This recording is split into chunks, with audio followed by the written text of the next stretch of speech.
কথা বলতে। 14 দিন ধর্ণা করেছিলাম, সিঙ্গুরে আসেনি। আমরা প্রথম দিন থেকেই চেষ্টা করে যাচ্ছি। We tried our best. আমাকে ক্ষমা করবেন আমার এই কটি কথা বলার জন্য। আমাদের নামে আমাকে অনেক অসম্মান করা হয়েছে। আমাদের সরকারকে, মামাটি মানুষের সরকারকে অনেক অসম্মান করা হয়েছে, অনেক অপমান করা হয়েছে। সোশ্যাল নেটওয়ার্কে অনেক ভুল বোঝা হয়েছে, যারা সাধারণ মানুষ জানতেন না যে এর মধ্যে একটা কালার আছে। মানুষ এসেছিলেন বিচার চাইতে তিলোত্তমার, কিন্তু আশা করি মানুষ বুঝতে পারছেন ওরা বিচার চায় না, ওরা চায় চেয়ার।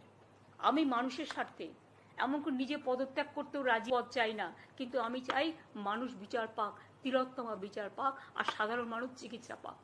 আর তা না হলে কিন্তু আপনাদেরও যেমন আন্দোলন আছে, পরিবারগুলো যদি আমাদের কাছে কৈফিয়ত চাই, আমাদেরও তো কৈফিয়ত দিতে হবে।